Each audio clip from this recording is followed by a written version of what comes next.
मेरे साथ मौलाना वहीदुल्ला जी मौजूद हैं। मैंने शुरुआत में भी बताया कि ये चतुर्वेदी भी खुद को लिखते हैं और आजकल सोशल मीडिया पर इनके वीडियोस बहुत वायरल हैं। आपका बहुत स्वागत है और धन्यवाद हमारे साथ जुड़ने के लिए। मैं आपसे जानना चाहता हूं कि एक स्कॉलर होने के नाते, एक सामाजिक कार्यकर्ता होने के नाते, अयोध्या में आज भगवान की प्राण प्रतिष्ठा को आप लोग किस नज़रिए से देखते हैं और क्या धारणा रखते हैं?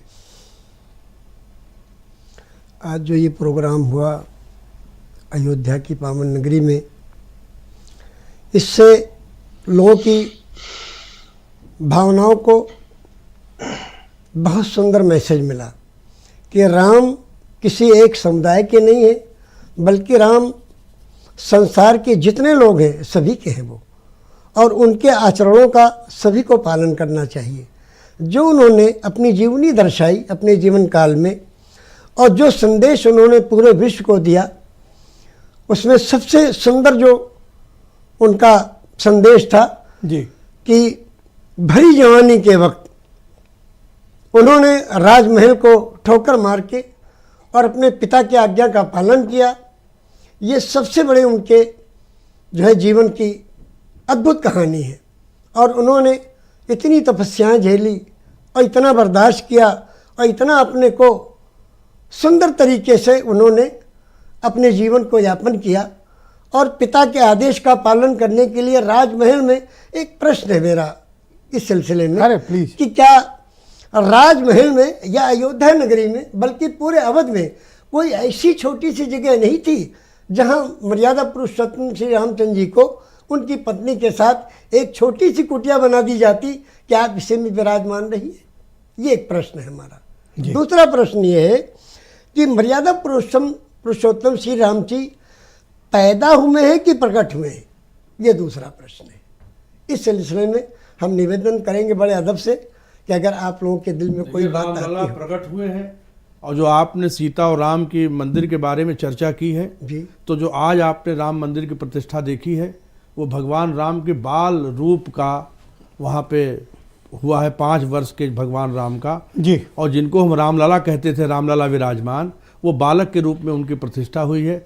आगे जो राम जन्मभूमि वहीदुल्ला जी, मेरे पास आपके लिए बड़े ढेर सारे सवाल आ रहे हैं, लोग आपसे जानना चाहते हैं और उस पर आपकी कम्युनिटी के बहुत से लोग हैं कि आप इस तरह का कमेंट्स एक मुसलमान होकर करते हैं तो कई लोग आपको बड़ी लानत भेज रहे हैं।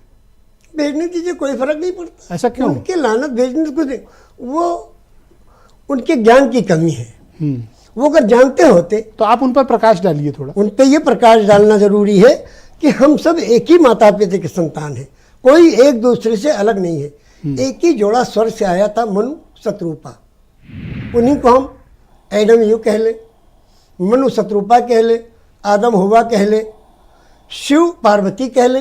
ये एक ही जोड़ा था जो स्वर्ग से सीधे पृथ्वी पर आया और सबसे पुरानी आबादी हमारे भारतवर्ष की पृथ्वी पर उन्होंने कदम रखा श्रीलंका में। और वहीं से मतलब सारे आपके मुताबिक हिंदू मुसलमान या जो कुछ भी भारत भूमि में रहते हैं सारी एक माता पिता की संतान है, उन्हीं की संतान है। ये सबसे बड़ा उनके लिए। इसका क्या संदेश गया आज प्राण प्रतिष्ठा का? प्राण प्रतिष्ठा का संदेश ये गया कि जो लड़ाई राजनीति वालों की या जो लड़ाई गुंडा मवाली लोगों की थी, वो आज इस सुंदर प्रोग्राम के होने से वो बिल्कुल समाप्त हो गया।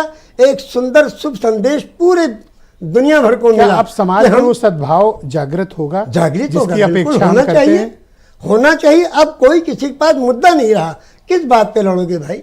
अभी तक ये था कि इस जगह ये उनकी जगह है, ये उनकी, किसी की कोई जगह नहीं।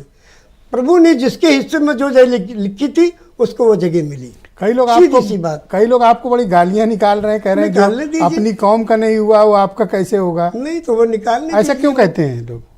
वो निकालने दीजिए अपनी नेकी। क्या समाज में अभी भी बांटने वाले भाव कुछ हैं लोगों में? हाँ, ऐसे लोग हैं हर जगह, अच्छे बुरे दोनों समाज में। हाँ, दोनों समाज में ऐसे कुछ गंदे लोग हैं जिनकी नीतियां गंदी है, जिनका दिल गंदा है, जिनकी जबान गंदी है, जो अपने माता पिता का भाव नहीं करते, वो दूसरों को हम माफ करेंगे। बहुत अच्छी बात कही। और उनको ये चाहिए कि मर्यादा पुरुषोत्तम श्री रामचंद्र की जीवनी से ये सबक लें कि प्रभु के बाद, परमेश्वर के बाद, ईश्वर के बाद, अल्लाह के बाद, ओम के बाद सिर्फ माता पिता ही सबसे बड़े हमारे जो विजय जी, आपकी एक बात का हमें जवाब देना है। जी जी बाबू जी, आपने कहा था कि राम सीता जी का वहीं कहीं एक मंदिर या कुटिया बना दी जाती, तो आपको ये बताना है कि राम सीता के कम से कम 20,000 मंदिर अयोध्या के अंदर हैं। और जो आज आपने रामलला का मंदिर देखा, इसी में सीता जी का भी और चारों भाइयों का मंदिर आगे बनता हुआ वीरेन नजर जी आता भी है। हमारे साथ